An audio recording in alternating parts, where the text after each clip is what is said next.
එම වාද විවාද දීර්ඝ කාලයක් පැවතීම කාරක සභාවේ කටයුතු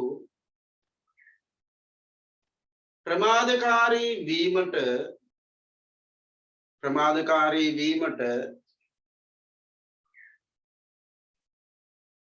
හේතු විය.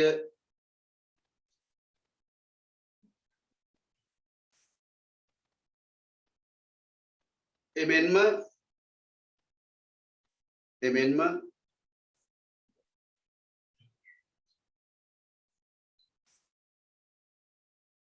කාරක සභා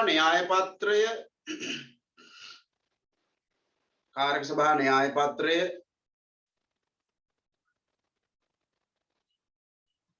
අනවශ්‍ය දෙයින් පිරී යාම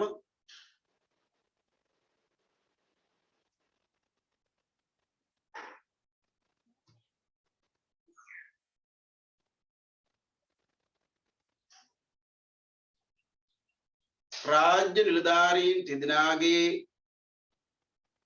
බාධා කිරීම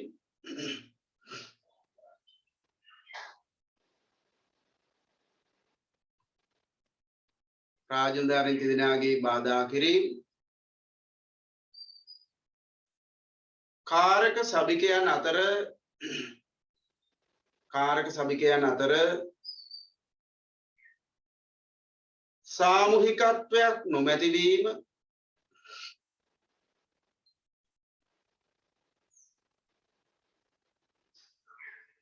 යන කරුණුද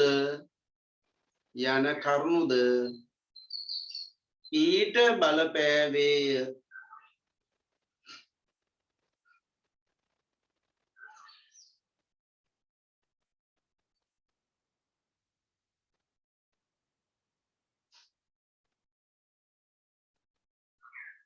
දෙවෙනි කාරණය ලියන්න. පෞද්ගලික මන්ත්‍රීවරයා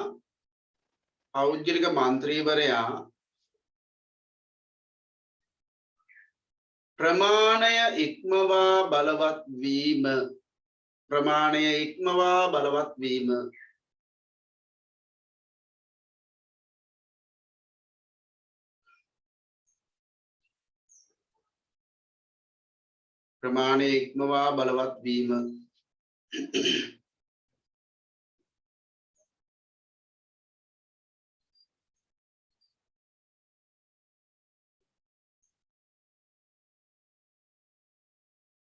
දැන් මේකේ මේ කියන්නේ මන්ත්‍රීවරයාගේ පෞද්ගලිකත්වය කියන එක දෙපැත්තටම බලපෑවා.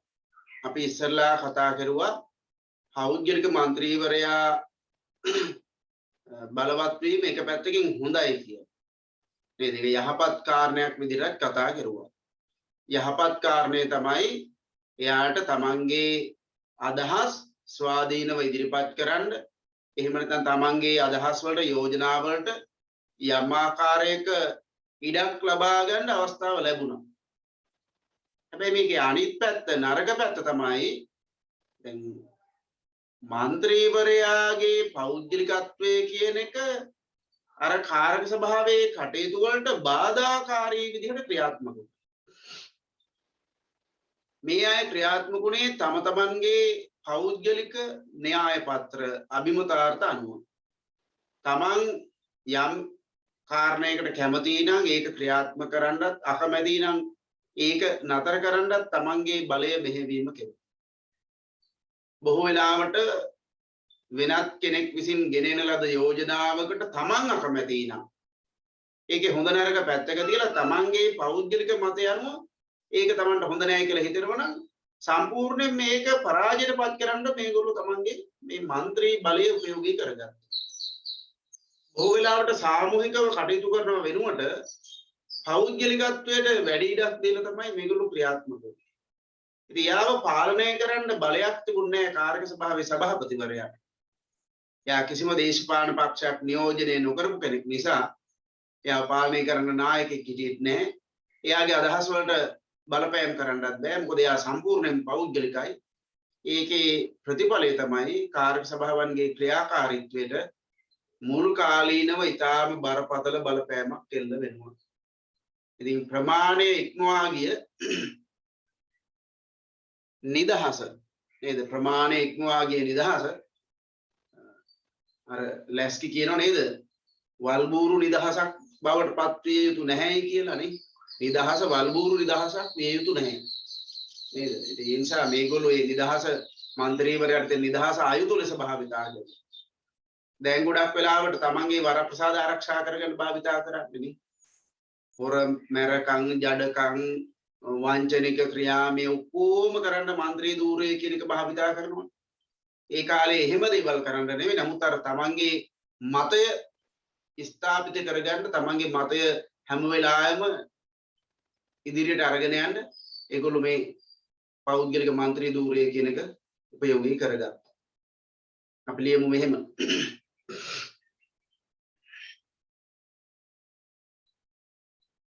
රාජ්‍ය මන්ත්‍රණ සභාව තුලදී මෙන්ම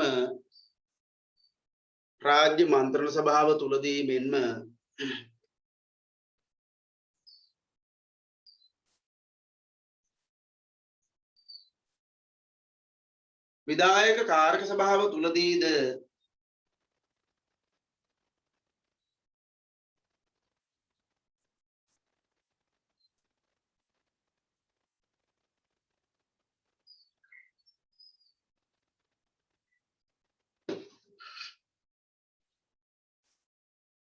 විධායක කාර්ක සභාව තුලදීද මන්ත්‍රීවරුන්ට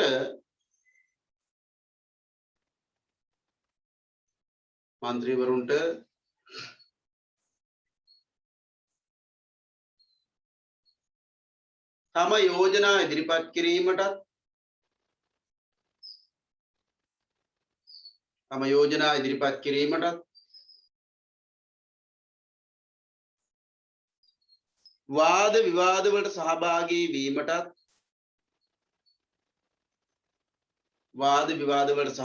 වීමටත් අවස්ථාව හිමි විය.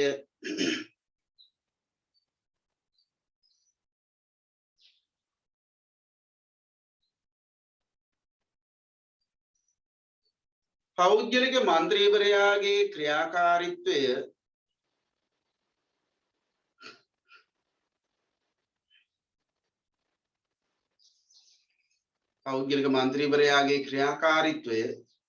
පාලනය කිරීමට හැකියාවක් නොතිබුණු නිසා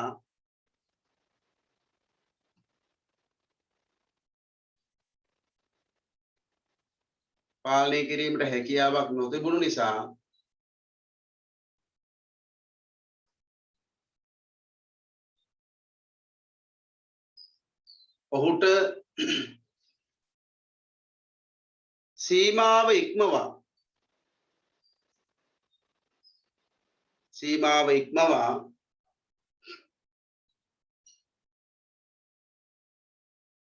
පෞද්ගලික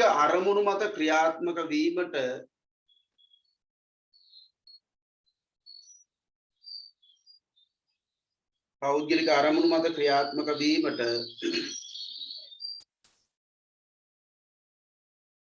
අවස්ථාව හිමි විය.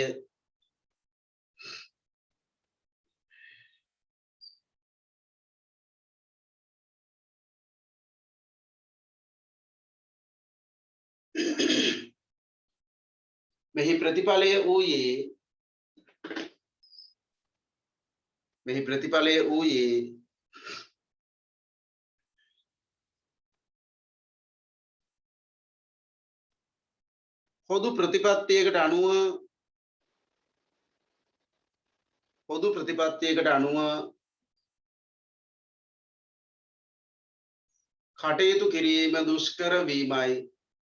පොදු ප්‍රතිපත්තියකට අනුව කටයුතු කිරීම දුෂ්කර වීමයි.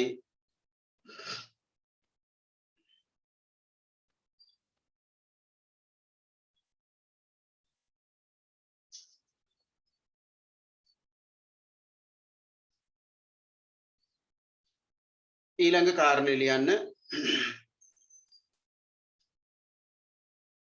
ඒ කියන්නේ තුන්වෙනි කාරණේනේ. ඔව් තුන්වෙනි කාරණේ. කාරක සභිකයන් අතර ඒකමතික භාවයක් නැත්නම් එකමුතු භාවයක් නොතිබීම. කාරක සභිකයන් අතර එකමුතු භාවයක් නොතිබීම.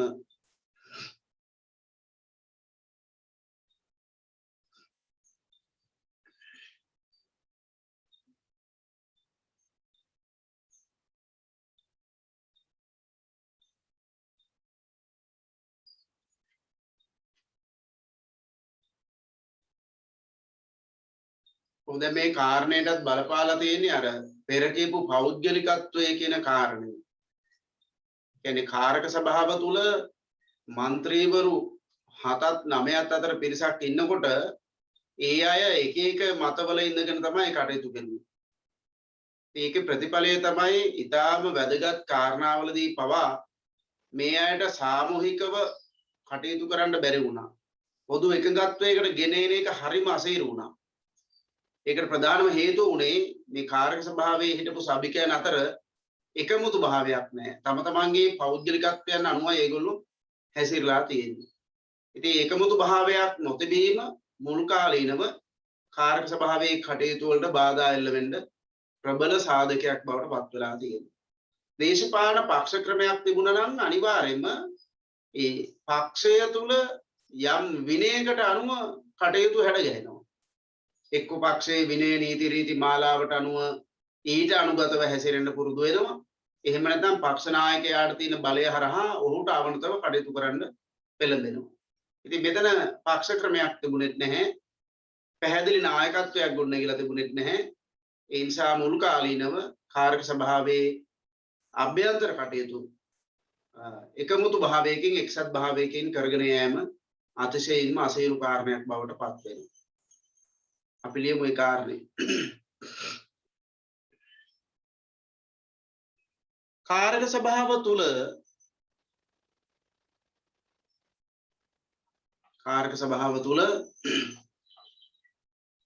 එකිනෙකට වෙනස් මත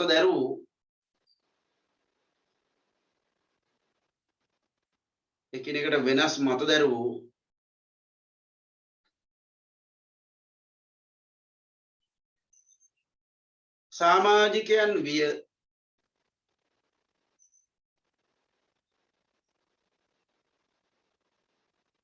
සමාජිකයන් විය. දේශපාලන පක්ෂ ක්‍රමයක්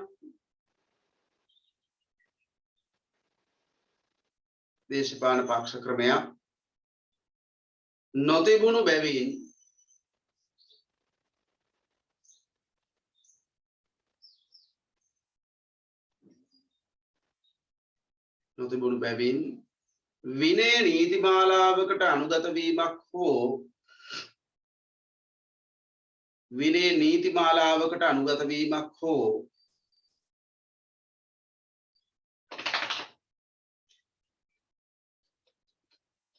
පක්ෂ නායකත්වයකට අනුගත වීමක් දක්නට නොලැබුණි.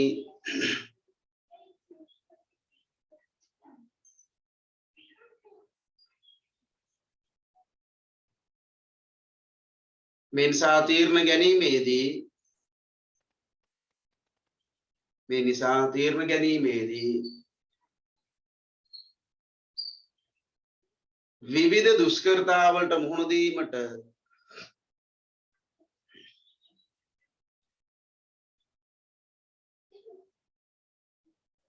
විවිධ දුෂ්කරතාවලට මුහුණ දීමට සභාපතිවරයාට සිදුවිය.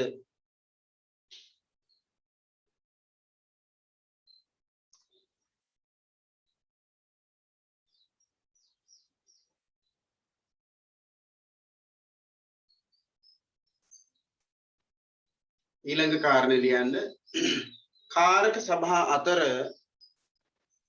කාරක සභා අතර හතරවෙනි කාරණේ මේ කියන්නේ කාරක සභා අතර සම්බන්ධීකරණයක් නොවීම සහ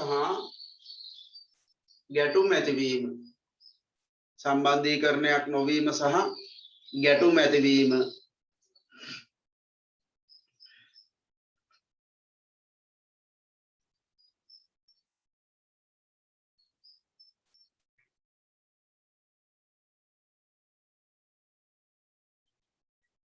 දැන් ඔයාලා දැකලා ඇති සමහර වෙලාවට මේ අලුත හදපු කාපට් පාරේ හරහට කපනවා.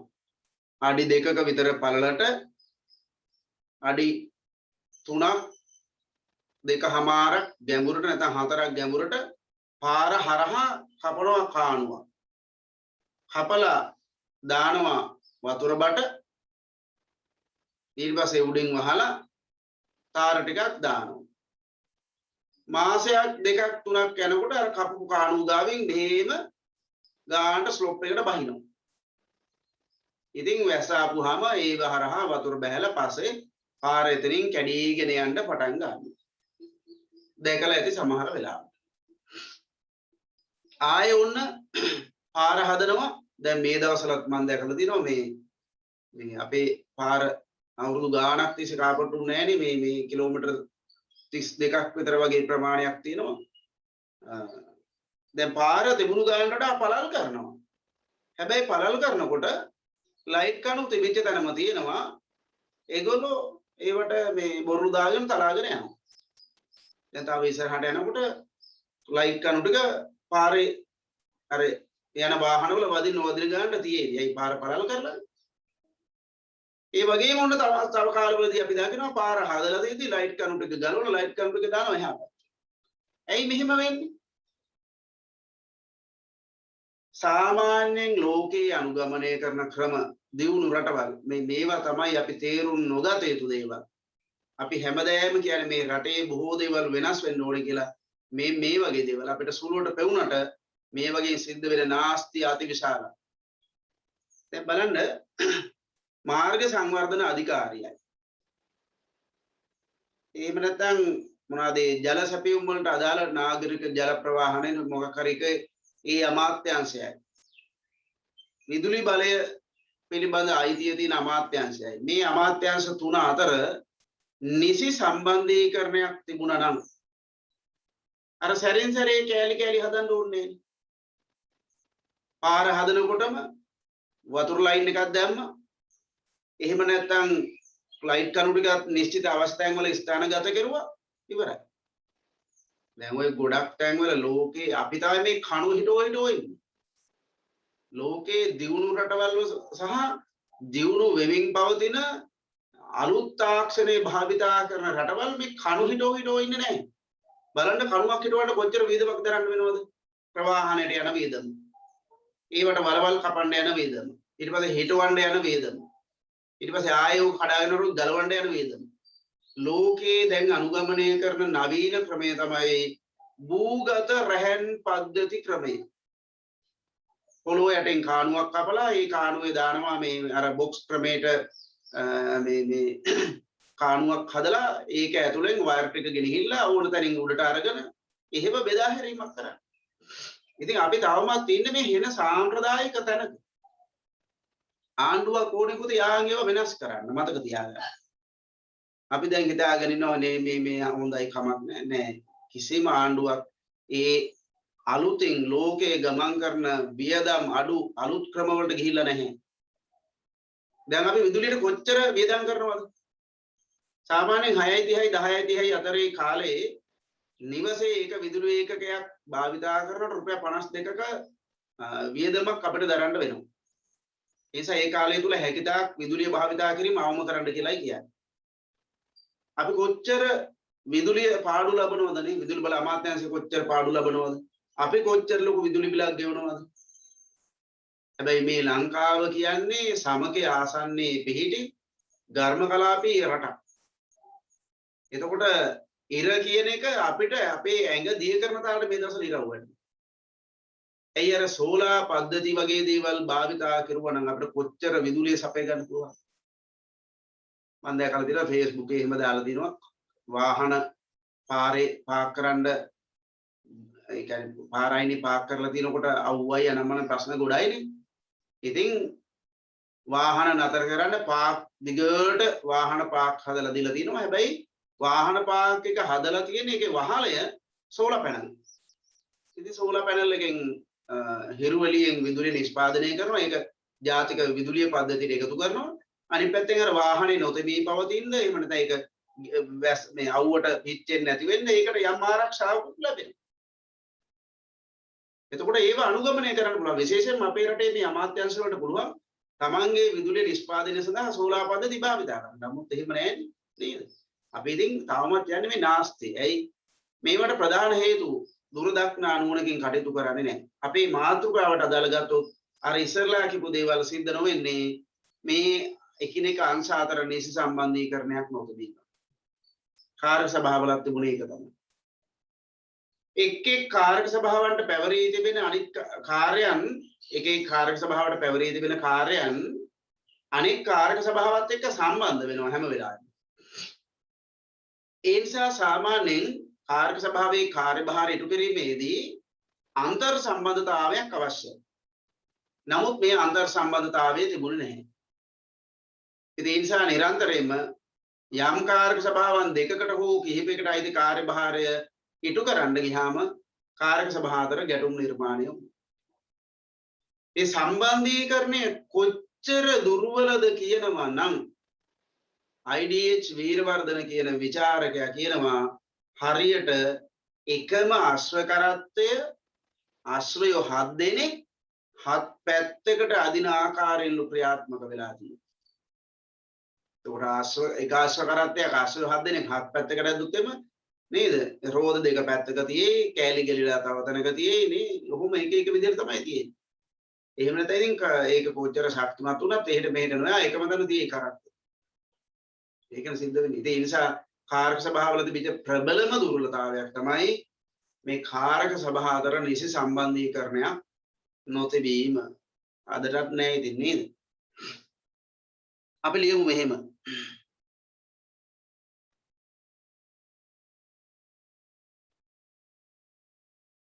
යන්න ක්‍රියාකාරීත්වයේදී කාරක සභා අතර ක්‍රියාකාරීත්වයේදී කාරක සභා අතර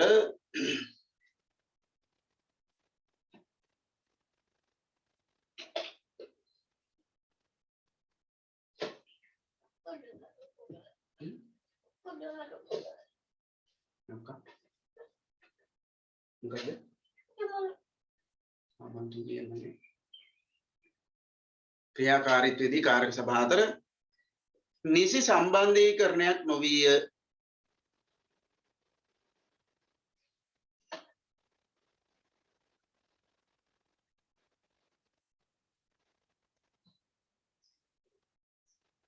පොදු සැලැස්මක්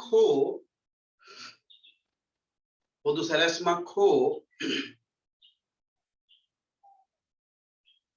පොදු ප්‍රතිපත්තියක්ද නොතිබුණි.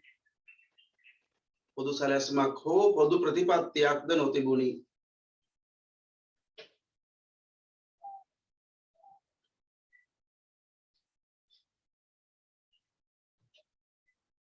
මේ නිසා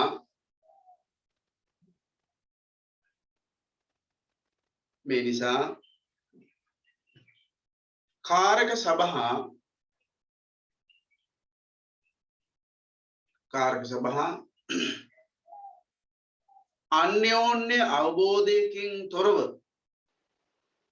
අන්‍යෝන්‍ය අවබෝධයකින් තොරව ක්‍රියා කළේය.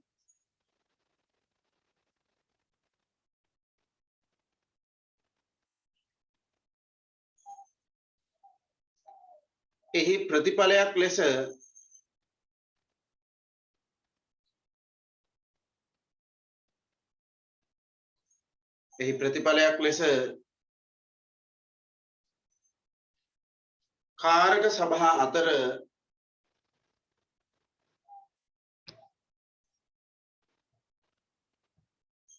කාරක සභා අතර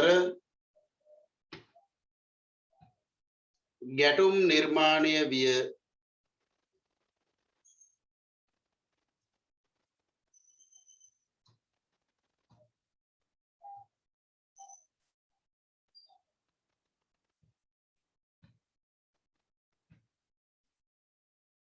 IDH වීරවර්ධන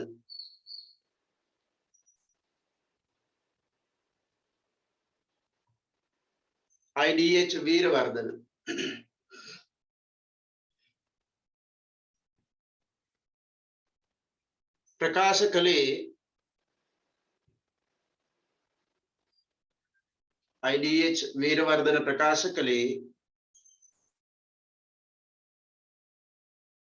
එකම කාරක ස්වභාව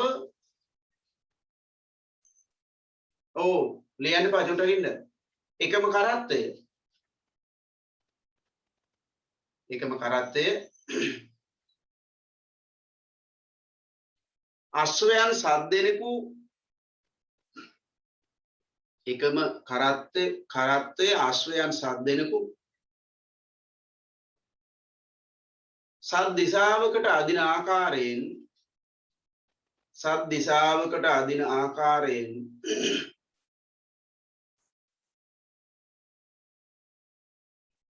කාරක සභා ක්‍රියාත්මක වී ඇති බවයි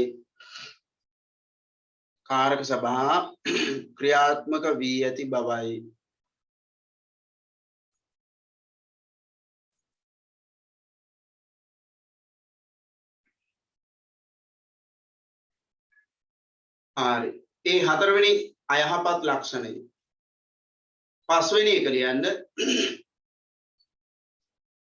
කාර්යයන් බහුල න්‍යාය පත්‍රයක් පැවතීම සහ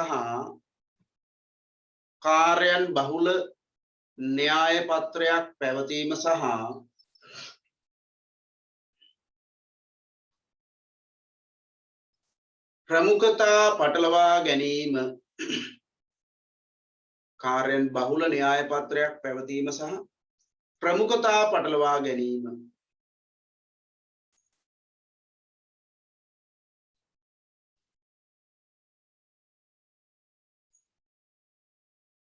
මේ කාරණේ අපි දන්නවා අපි කතා කරුවා ඒ නිසා ලියමු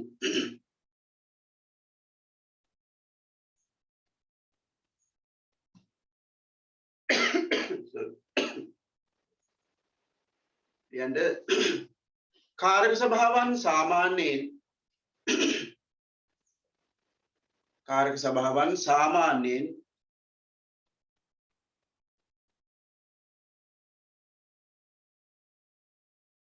මාසකට දෙවරක් හෝ තුන්වරක්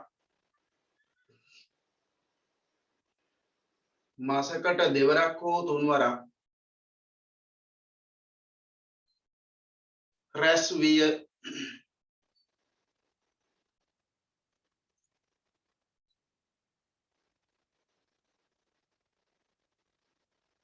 එවන්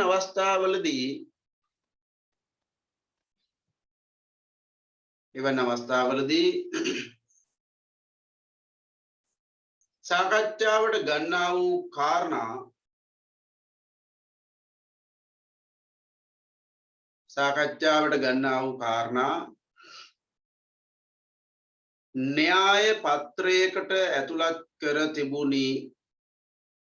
න්‍යාය පත්‍රයකට ඇතුළත් කර තිබුණි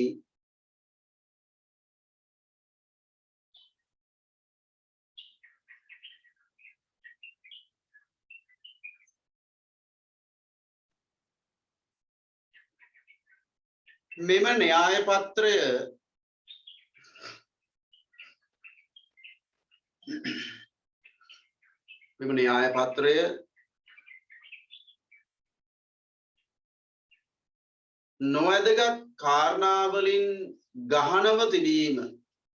නොවැදගත් කාරණාවලින් ගහනව තිබීම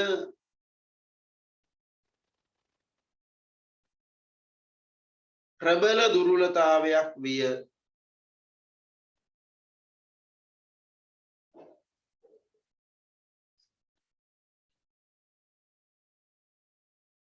නිදසුන් ලියන්න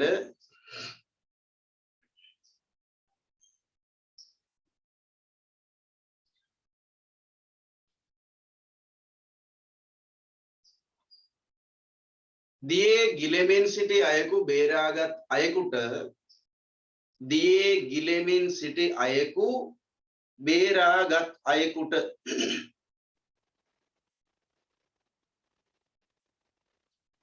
ගෙවිය යුත්තේ රුපියල් 2.50ක්ද 5ක්ද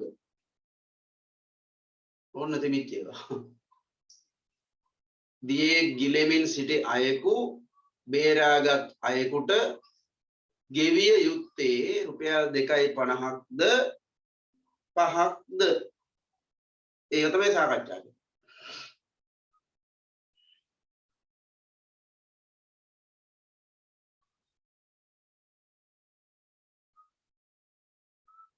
උදාහරණ එකක් ඇතිනේ තව එකක් තියෙනවා ඔන්න ඒකට ලියා ගන්න. වන්දනාකරුවන්ට බලපාන රෙගුලාසි මොනවාද? වන්දනාකරුවන්ට බලපාන රෙගුලාසි මොනවාද?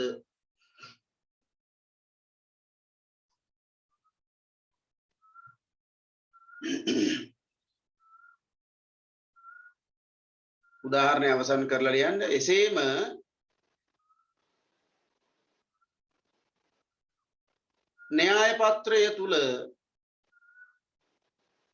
න්‍යාය පත්‍රය තුල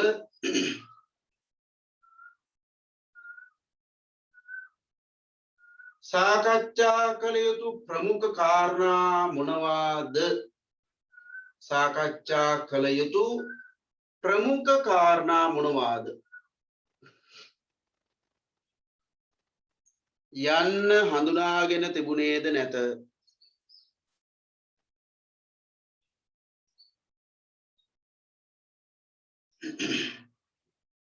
ඔය තමයි කාරක සභා ක්‍රමේ තිබිච්ච හොඳ නරක.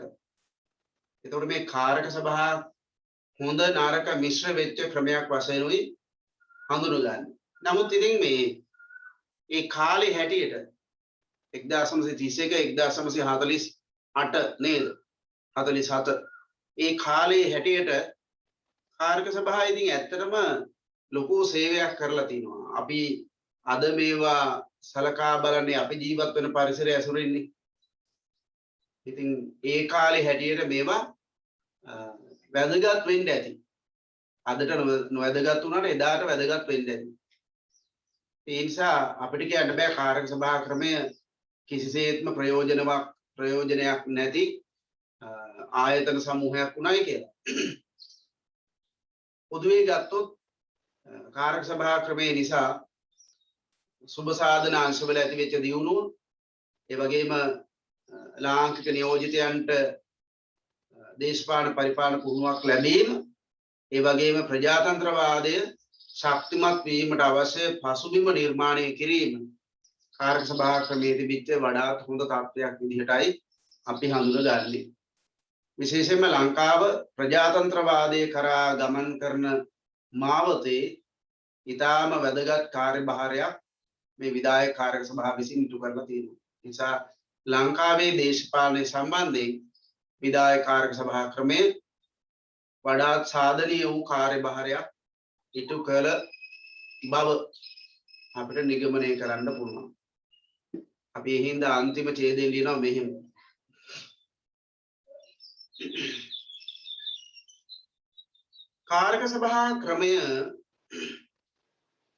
කාරක සභා ක්‍රමය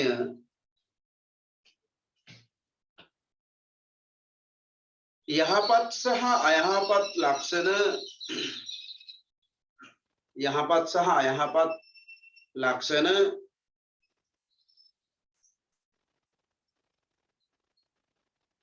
මිශ්‍ර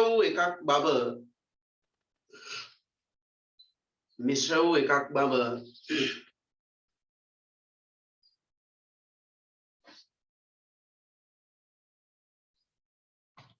ඉහත කරුණු අධ්‍යයනය කරන විට පැහැදිලි වේ.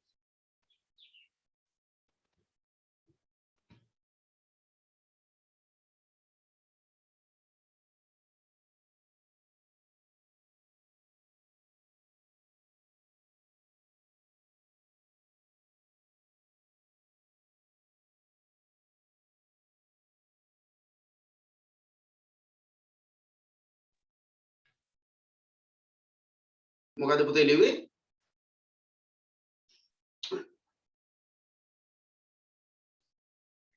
කාරක සභා ක්‍රමය යහපත් සහ අයහපත් ලක්ෂණ මිශ්‍ර වූ එකක් බව ඉහත කරුණු අධ්‍යයනය කරන විට පැහැදිලි වේ. විශේෂයෙන්ම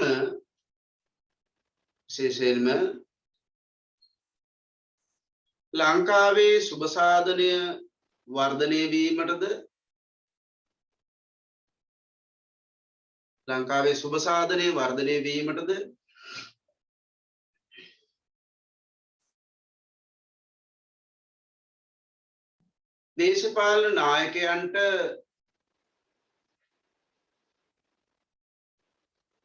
දේශපාලන නායකයන්ට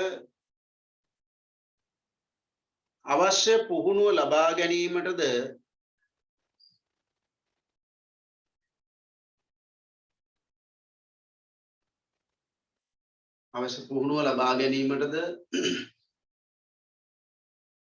එමගින් ලැබුණු දායකත්වය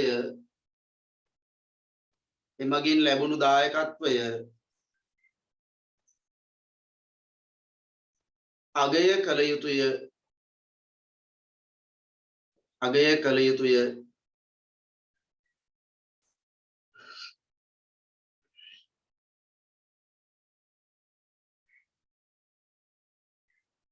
අනෙක් අතට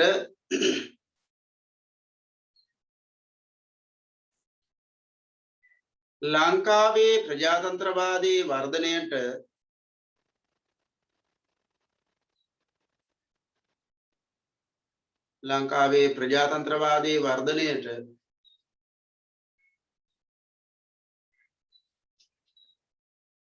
කාරක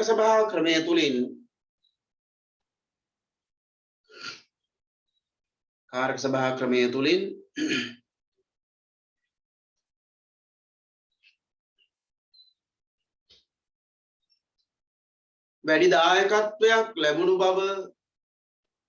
වැඩි දායකත්වයක් ලැබුණු බව කිව හැකිය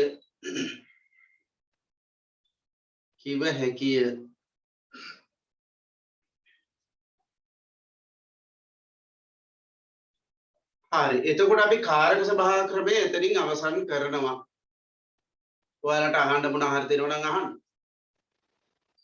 ඒ සම්බන්ධයෙන් දැනුවත් විය යුතු කාරණා අවදුරටත් තේරුම් ගත යුතු දේවල් තියෙනවා නම් පැටලී සහගත කාරණා තියෙනවා නම් අහන්න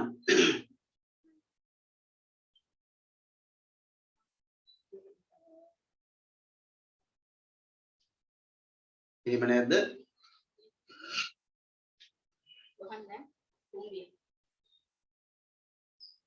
සර් කාරක සභාවක සමාජිකයන්ට විෂය භාර අමාත්‍යවරු කියලා කියනවාද? කාරක සභාවක සමාජිකයන්ට විෂය භාර අමාත්‍යවරු කියලා කියනවාද? නෑ කාරක සභාවේ සභාපතිවරයාට තමයි පුතේ එහෙම කිව්වේ. ඒ කියන්නේ කාරක සභාව සමාජිකයන් 7-9ත් අතර පිරිසකකින් සමන්විතයිනේ. එතකොට එතන ප්‍රධානියා තමයි අමාත්‍ය මණ්ඩලයටපත් උනේ. ඉතින් විශේෂ බහාර අමාත්‍යවරයා විදිහට සැලකුවේ අර කාරක සභාවේ සභාපතිවරයා. ඉතින් අමාත්‍යවරුන් කියලා නම් කිව්වේ නැහැ. කාට හරි හැබැයි ඉතින් එහෙම කියන්න පුළුවන් නම් ඉතින් කිව්වට කමකුත් නැහැ මොකද දැන් එක්තරා ආකාරයක අමාත්‍යංශයකනේ මේගොල්ලෝ කටයුතු කරුවේ. අධ්‍යාපන කාරක සභාව කියනවා වෙනුවට අපිට කියන්න පුළුවන් අධ්‍යාපන අමාත්‍යාංශය කියලා. එතකොට එහෙම වුණොත් මේ අධ්‍යාපන අමාත්‍යාංශයේ සමාජිකයෝ 7-9ත් අතර පිරිසක් ඉඳලා තියෙනවා. හැබැයි විශේෂ භාර අමාත්‍යවරයා කියලා කිව්වේ අර අමාත්‍ය මණ්ඩලය කියන අර්ථයෙන්. එතකොට අමාත්‍ය මණ්ඩලයට තේරීපත් උනේ කාරක සභාවේ සභාපතිවරයා පමණයි. ඉතින් එතකොට විශේෂ බහාර අමාත්‍යවරයා බවට පත් වෙන්නේ කාරක සභාවේ සභාපතිවරයා. කොහෙන්ද සූරි හම්බුනේ පොතකද තිබුණේ? ඉන්ටර්නෙට් එකේ. ඉන්ටර්නෙට් එක නයි මේක එක්කෙනා ලියනවා නේද? ඔය සාමාන්‍යයෙන් ලංකාවේ ආණ්ඩු ක්‍රම පිළිබඳව අවබෝධයක් ලබා ගන්නවා නම් කියවන්න පුළුවන් ඒ කියන්නේ පිළිගත හැකි විද්වත් ආකාරයෙන් නිවැරදි භාවිතයක් තුලින් ලියපු අය ඉන්නේ 14ක්. එයාගේ නම් ටික මම කියන්නම්. මහාචාර්ය ලක්සිරි ප්‍රනාන්දු ලංකාවේ ආණ්ඩු ක්‍රම පිළිබඳව ලියලා තියෙනවා. කුමාරි ජයවර්ධන එයා මහාචාර්යද වුණාද මන් දන්නේ ඔය පොත් ලියන කාලේ ආචාර්ය කුමාරි ජයවර්ධන ඊළඟට ආචාර්ය අතුල විතාන මසම් මහාචාර්ය රංජිත් බණ්ඩාර රංජිත් නෑ මහාචාර්ය නවරත්න බණ්ඩාර මහාචාර්ය රංජිත් එයාගේ ඉතුරු කැලේ මන්ද නෑ රංජිත් තව කැලලා තියෙනවා රංජිත් බණ්ඩාරද මන් දන්නේ යා නවරත්න බණ්ඩාර රංජිත් බණ්ඩාරද මන් දන්නේ රංජිත් කියලා කැලලක් එනවා ඊළඟට ආයේ දෙමළ එක්කෙනෙක් ලියලා තිනවා 1978 ආණ්ඩු ක්‍රම ව්‍යවස්ථාව පිළිබඳව එයාගේ නම නම් මට එච්චර මතකයක් නෑ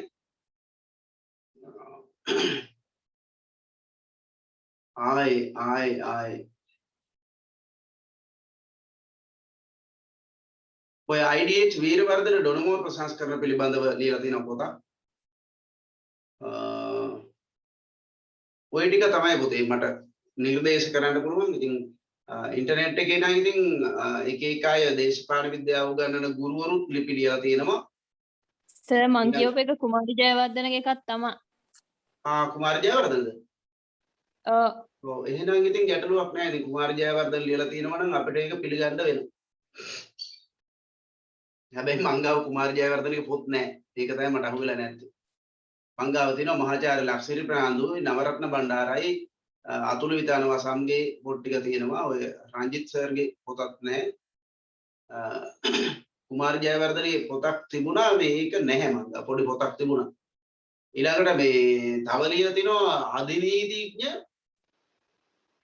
එයා ඔය කවි ගීතේවත් ලියනවා මට මතක අධිනීතිඥ අබේසිංහ කියලා අගට තියෙනවා මුල් කැලල මතක නැහැ මහාචාර්ය කුමාරි ජයවර්ධන නේද ඔය වෙන්න පසුපන්න මහාචාර්ය වෙන්න එයා පොතේ එහෙම භාවිතා කරලා තියෙනවා නම් ඒක නිවැරදි කියලා භාවිතයට ගත්තර කමක් නැහැ හැබැයි සාමාන්‍යයෙන් නම් අපි අර ඇමති කියන මට්ටමින් කතා කරුවේ අමාත්‍ය මණ්ඩලයට තේරීපත් වුණ නිසා නමුත් දැන් ඔය අධ්‍යාපන කාරක සභාව සෞඛ්‍ය කාරක සභාව ඊළඟට ස්වදේශ කටයුතු කාරක සභාව කියලා අපි එදා භාවිතා කරපු හැම එකක්ම අද අමාත්‍යාංශ වශයෙන් කතා කරන්නේ. ඒ නිසා ඒකේ වුණු සමාජිකයෙක් අමාත්‍යාංශයක සමාජිකෙක් වශයෙන් හැඳින්වීම ගැටලුවක් නැහැ ඉතින්. හැබැයි බොහෝ වෙලාවට ඇමතිවරු කියන මට්ටමින් ආවොත් කාරක සභාවේ සභාපතිතුමා තමයි අදාළ වෙන්නේ. වෙන මොනවාද අහන්න තියෙන්නේ?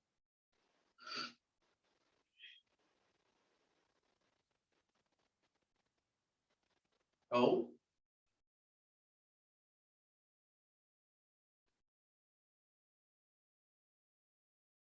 මේ ළමයි මොකුත් අහන්නේ නැහැ නේ සුවනි විතරයි අහන්නේ. තවත් එක්කෙනෙක් දෙන්නේ කලාතුරකින් අහනවා.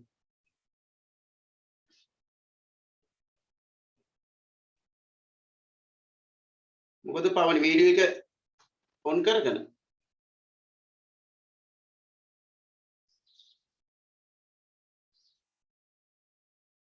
ඔය වීඩියෝ ඔන් කරන්න එපා සැරින් සැරේ නේද වීඩියෝ ඔන් කරාට කමක් නැහැ ඉතින් දැන් සමහර ඒවා වීඩියෝ ඔන් කරපුවාම මේ කවකටු පෙට්ටිය විතරයි පේන්නේ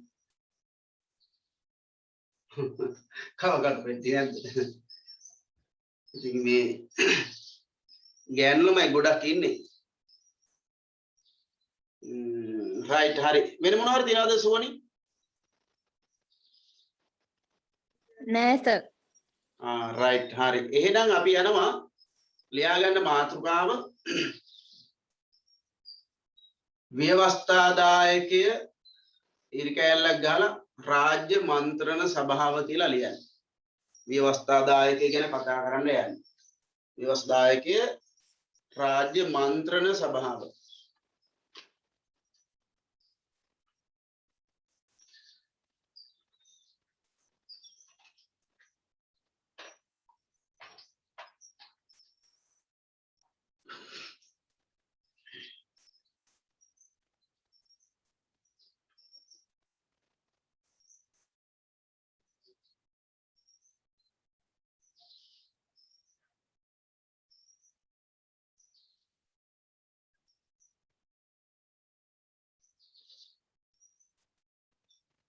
ඔව් දැන්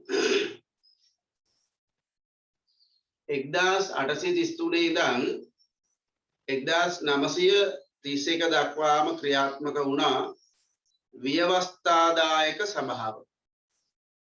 එතකොට ව්‍යවස්ථාදායක සභාව කියන්නේ ආණ්ඩුකාරවරයාට උපදෙස් දීම සඳහා නීති සම්පාදනයේදී උපදෙස් දීම සඳහා ස්ථාපිත කරපු ආයතනයක්. නමුත් පසු කාලිනව ඒකට යම් යම් බලතල කාලානුරූපීව ලැබුණා. නමුත් සැලකිය යුතු බලයක් තිබිච්ච ආයතනයක් නෙමෙයි ව්‍යවස්ථාදායක සභාව. 1931 ඩොනමෝර් ප්‍රතිසංස්කරණ මගින් අර දුර්වල ව්‍යවස්ථාදායක සභාව වෙනුවට සැලකිය යුතු බලතල ප්‍රමාණයක් හිමි ව්‍යවස්ථාදායකයක් නිර්මාණය කරනවා. නීති සම්පාදනය, අයවැය සකස් කිරීම, ඒවා අනුමත කිරීම, ඒ පිළිබඳ වූ බලතල සහිත ආයතනයක් නිර්මාණය කරනවා. ඒ ව්‍යවස්ථාදායකය හඳුන්වන්න විශේෂ නමක් භාවිතා කරනවා. ප්‍රථම වරට රාජ්‍ය මන්ත්‍රණ සභාව. එතකොට මෙතන කරන්නේ මන්ත්‍රණ සාකච්ඡා කිරීම සිද්ධ වෙන්නේ. රජයේ කටයුතු සාකච්ඡා කරලා තීරණ වලට එළඹීම තමයි මෙතෙන්දී කරන්නේ. එහෙනම් මේ සාපේක්ෂ වශයෙන් යම් බලතල සමූහයක් සහිත ආයතනයක් වශයෙන් ওই රාජ්‍ය මන්ත්‍රණ සභාව හඳුනගන්නේ. ව්‍යවස්ථාදායක කටයුතු සහ විධායක කටයුතු එකිනෙකින් වෙන් වෙලා තිබුණා. පෙර ආණ්ඩු ක්‍රමය තුල ඒ කියන්නේ 1924 මැනින් ඩෙවොන්ෂර් ප්‍රතිසංස්කරණය තුල 1931 දී ඒ ව්‍යවස්ථාදායක සහ විධායක කාර්යයන් ද්විත්වයෙන්ම එක්තෙන් කරපු ආයතනයක් වශයෙන් ওই රාජ්‍ය මන්ත්‍රණ සභාව නිර්මාණය කරන්නේ. එතකොට මේකේ සංයුතිය ගත්තොත් 1924 ව්‍යවස්ථාදායක සභාවේ සමාජික සංඛ්‍යාව 49යි. මෙතෙන්දී තව 12ක් එකතු කරලා තියෙනවා. 49 වෙනුවට 61ක් ඉන්නවා රාජ්‍ය මන්ත්‍රණ සභාව තුල. මෙච්චර කාලයක් තිබිච්ච නිල නොලත් කියන බෙදීම මෙතනින් අවසන් වෙනවා. ඒ වෙනුවට අධිරාජ්‍යවාදී ආණ්ඩුව නියෝජනය කරමින් 3 දෙනෙක්ව පත් කරනවා. ඒ කියන්නේ 12 3 දක්වා අඩු වෙනවා. විශේෂ 3 දෙනෙක් රාජ්‍ය ලේකම් නැත්නම් මහ ලේකම්, නීති ලේකම්, මුදල් ලේකම් කියන විශේෂ තනතුරු 3ක් නියෝජනය කරපු 3 දෙනෙක් තමයි මේ රාජ්‍ය මන්ත්‍ර සභාවට පත් කරන්නේ. අනිත් 58 දෙනාම ලාංකික නියෝජිතයන් විදිහටයි පත් වෙන්නේ. ඔක්කොම 61යි 3 දෙනෙක් අර රාජ්‍ය නිලධාරී තනතුරේ හිටපු 3 දෙනා. අනිත් 58 දෙනාම ලාංකිකයෝ. ඒ 58න් 8 දෙනෙක් ආණ්ඩුකරු නම් කිරීමෙන් පත් කෙරුවා. ඉතුරු 50 දෙනා සර්වජන ඡන්ද බලයෙන් තෝරා පත් කරගන්නවා. පළාත් බද පදනම මත. පළාත් බද පදනම මුල් කරගත්ත ඡන්ද කොට්ටාස බෙදීමක් කරන්නේ. ඒ කියන්නේ ඡන්ද කොට්ටාස වල බෙදානේ යම් පළාතක්. මුළු රටම අරගෙන ඡන්ද කොට්ටාස වලට බෙදුවේ නැහැ. ඒ වෙනකොට පළාත් 9ක් තිබුණා. ඒ පළාත් 9 ජනගහන අනුපාතය මත ඡන්ද කොට්ටාස වලට බෙදා වෙන් කිරීම සිද්ධ වුණා. වැඩිම ජනගහනයක් හිටියේ බස්නාහිර පළාතේ. ඒ නිසා බස්නාහිර පළාතෙන් ඡන්ද කොට්ටාස 14ක් නිර්මාණය කරනවා. මධ්‍යමට 8යි, දකුණට 7යි, වයඹට 6යි, සබරගමුවට 5යි, උතුරු පළාත 4යි, ඌව 3යි, නැගෙනහිර 2යි, උතුරු මැදට 1යි. එකතු කරලා බලන්න 50ක් එනවද කියලා. 14යි 8යි 7යි 6යි 5යි 4යි 3යි 2යි 1යි 50ක් එනව නේද? ඔව්. ඒ විදිහට පළාත් 9 ඡන්ද කොට්ටාස 50කට බෙදා වෙන් කරලා එක ඡන්ද කොට්ටාසකින් එක නියෝජිතයා බැගින් ඡන්දේ නියෝජිතයන් 50 දෙනෙක් තෝරගන්න. ඒතර ඔක්කොම 61යි. ඡන්දයෙන් පත් වෙන 50යි ආණ්ඩුකරු නම් කිරීමෙන් පත් කරන 8යි රාජධාරීන් 3 දෙනා. ව්‍යවස්ථාදායක සභාවට නියෝජිතයන් පත් කිරීමේදී වාර්ගික නියෝජනයේ ක්‍රියාත්මක වුණා මෙච්චර කාලයක්. ඒ කියන්නේ ජන වර්ගයේ මත පදනම් වෙලා නියෝජිතයන් පත් කිරීමක් සිද්ධ වුණා. 1931 ඩොනමෝර් ප්‍රසංස්කරණ තුලින් මේ වාර්ගික නියෝජනය අහෝසි කරනවා. නමුත් වාර්ගික නියෝජනය අහෝසි කරපුවාම ඡන්දයෙන් മന്ത്രിවරු තෝරා ගැනීමේදී යම් ජන කණ්ඩායමකට අවාසියක් සිදු වෙනවා නම් අසාධාරණයක් සිදු වෙනවා නම් ප්‍රමාණවත් නියෝජනයක් නොලැබී යනවා නම් ආන්න එවැනි ප්‍රශ්න වලට විසඳුමක් වශයෙන් ආණ්ඩුකරු නම් කිරීමෙන් മന്ത്രിවරු 8 දෙනෙක්ව පත් කරනවා.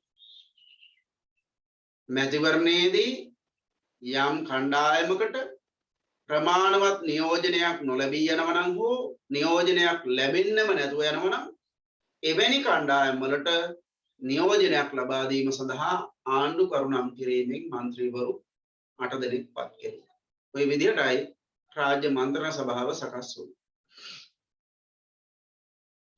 ටියුට් එකේ ලියන දරුවෝ හිස්තැනක්ද තියෙන ඉස්සරලාම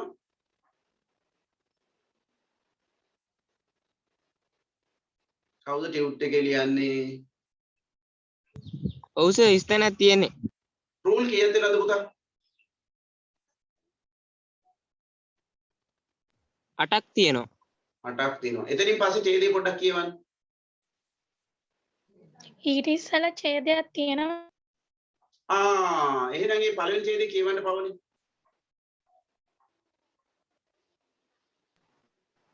ඩොනමෝර් ආණ්ඩුක්‍රම ප්‍රතිසංස්කරණ මගින් මෙතෙක් පැවති ව්‍යවස්ථාදායක සභාව අවලං කර ඒ වෙනුවට ව්‍යවස්ථාදායකයා හඳුන්වා දුන්නේ. එය ඒකමණ්ඩලික ව්‍යවස්ථාදායකයක් වූ අතර රාජ්‍ය මන්ත්‍රණ සභාව නමින් හැඳින්විනි. රාජ්‍ය මන්ත්‍රණ සභාව සමාජිකයන් 61 දෙනෙකුගෙන් සමන්විත වූ අතර ඔවුන් පහත ආකාරයෙන් සංයුක්ත වී ස්වදේශ බලය යටතේ තෝරා පත් කළ 50 දෙනෙකු ආණ්ඩුකරු නම් පත් කළ 8ක් රාජ්‍ය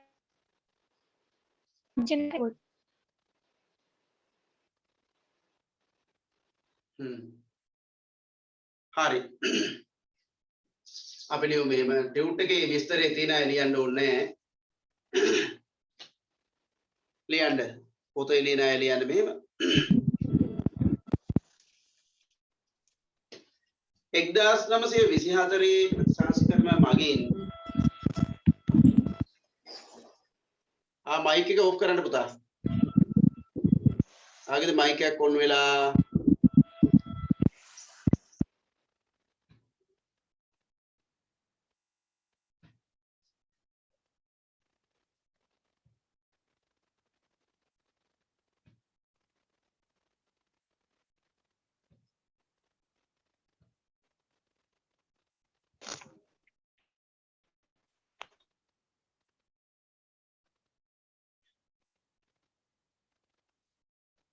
ඔය මයික් එක ඔෆ් කරන්න පුතේ කාගේ හරි. මට මේකෙන් පෙන්නන්නේ.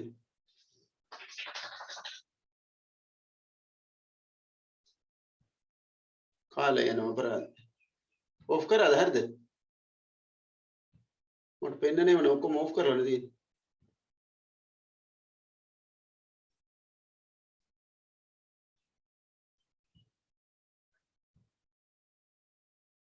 හරි. ලියන්න මෙහෙම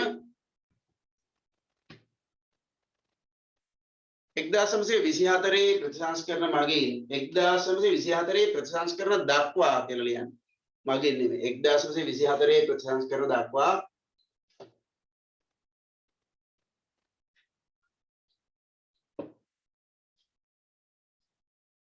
ක්‍රියාත්මක වූ ව්‍යවස්ථාදායක සභාව අහෝසි කොට ව්‍යවස්ථාදායක සභාව අහෝසි කොට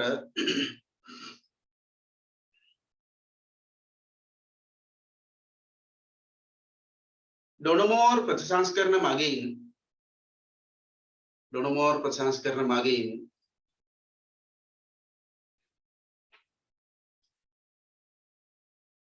ව්‍යවස්ථාදායකය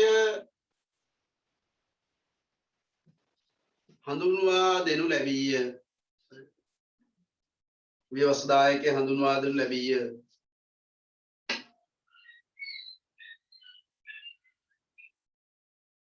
එය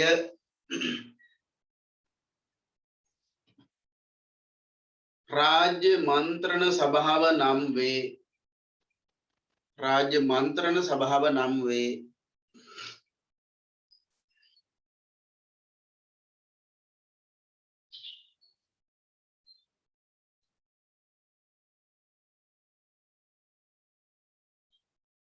රාජ්‍ය මන්ත්‍රණ සභාව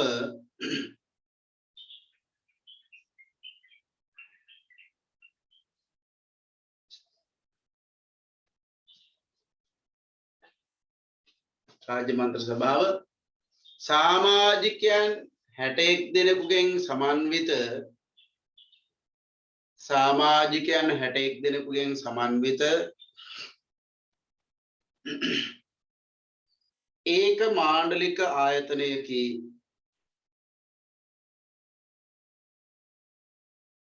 ඒක මාණ්ඩලික ආයතනයකි.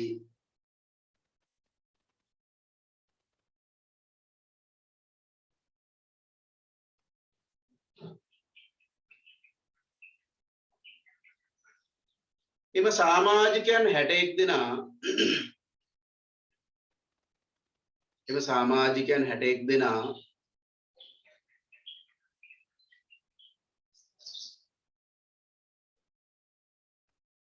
පහත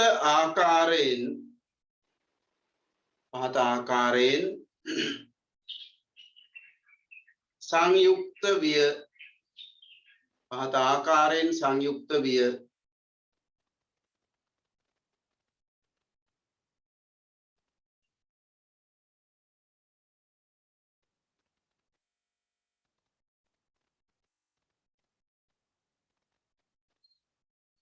ලියන්න සර්වජන ඡන්ද බලයෙන් 50යි. සර්වජන ඡන්ද බලයෙන් 50යි.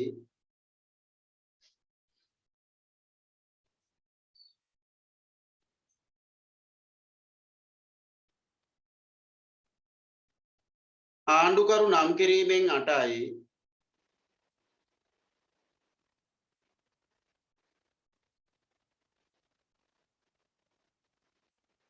ආණ්ඩුකරු නම් කිරීමෙන් 8යි. රාජ්‍ය නිලධාරීන් 3යි.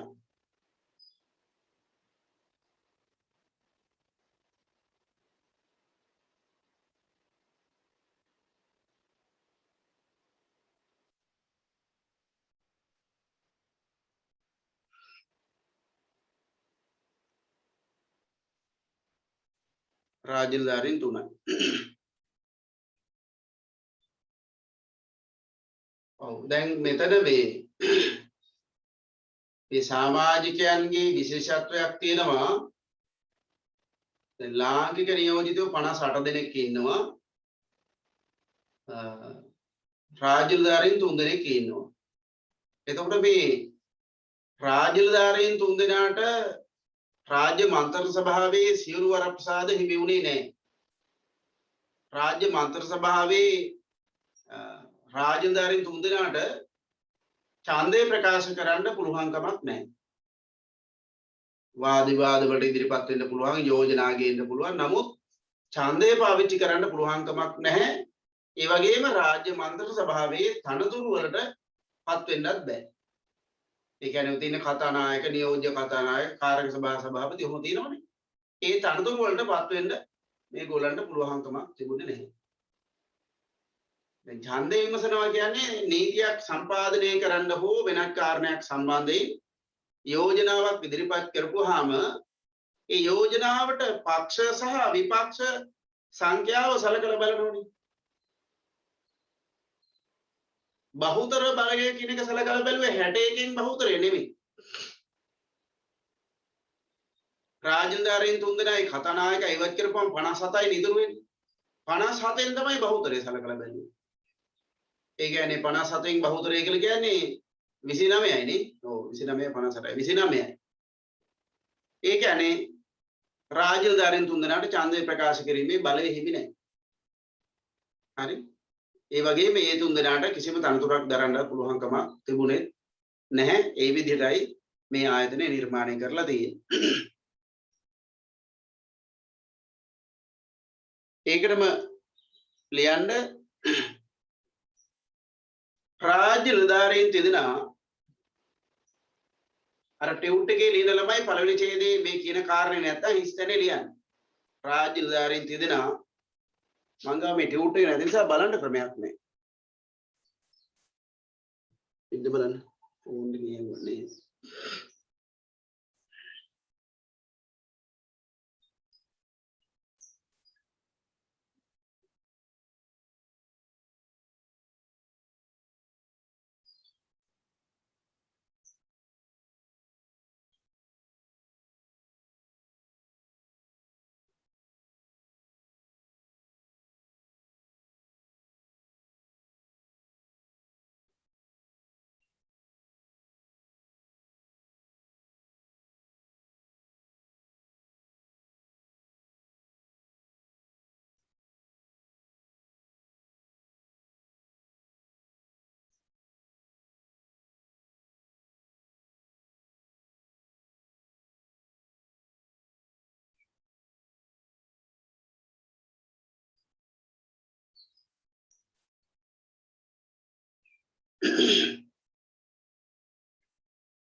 රයිට් ලියන්න. හරි. රාජ්‍ය නිලධාරීන් තිදෙනා රාජ්‍ය මන්ත්‍රණ සභාවේ සමාජිකයන් වුවද රාජ්‍ය මන්ත්‍රණ සභාවේ සමාජිකයන් වුවද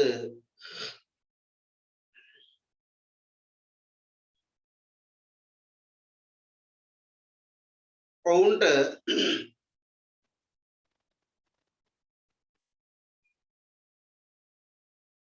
සභාවේ ඡන්ද විමසීමකදී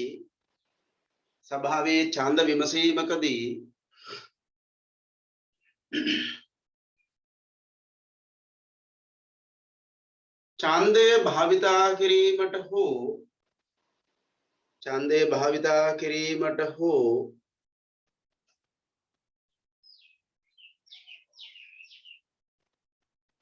ඡන්ද විමසීමකදී ඡන්දය භාවිතා කිරීමට හෝ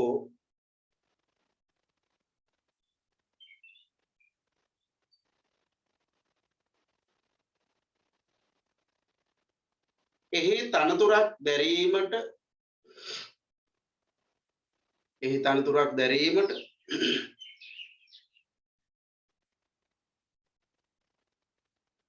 බලයක් නොවිය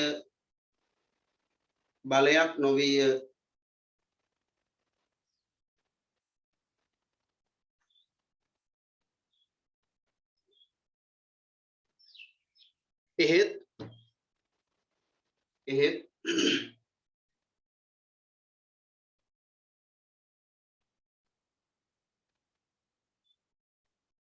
සභාවේ වාද විවාදවලට සහ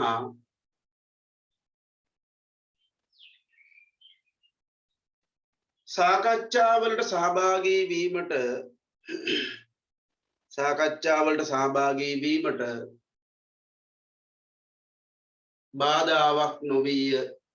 බාධාවක් නොවිය.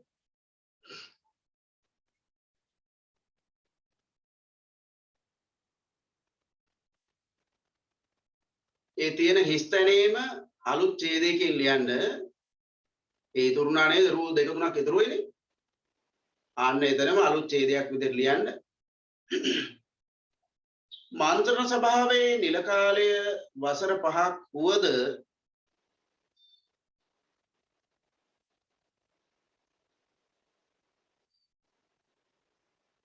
මන්ත්‍රණ සභාවේ නිල කාලය වසර 5ක් වුවද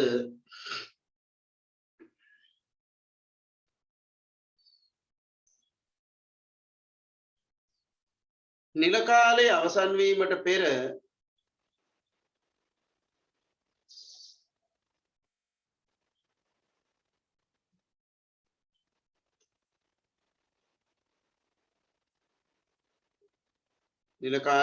වීමට පෙර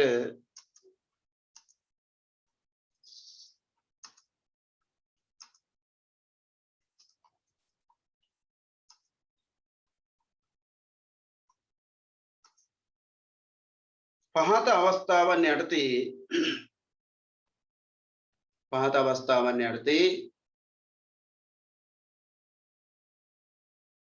එය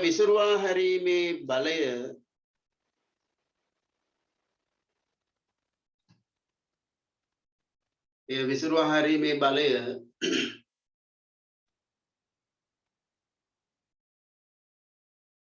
ආණ්ඩුකරුට හිමි විය.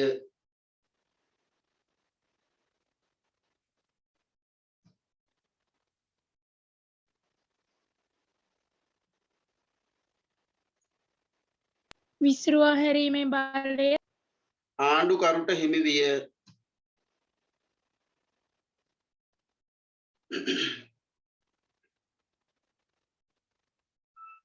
හරි අපි එතන ඉඳන් ඉදිරියට බ්‍රහස්පතින්දා උදේ 7ට සාකච්ඡා කරනවා.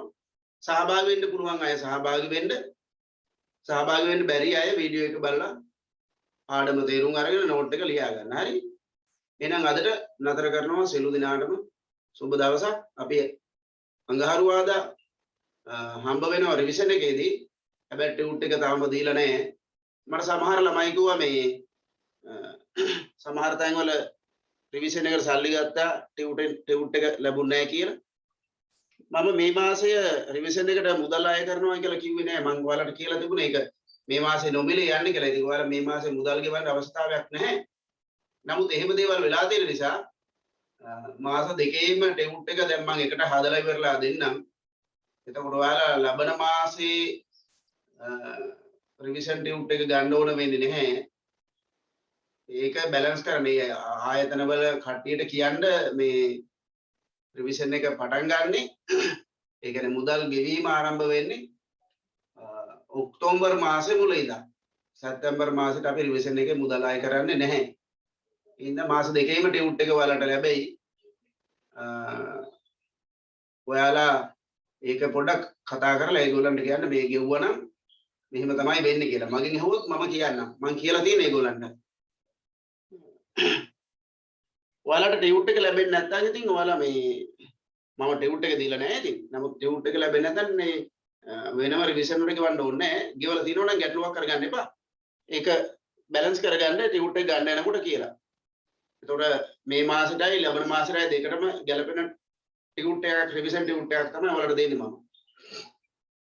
හරි එහෙමනම් අපි අදට එතනින් නතර කරමු.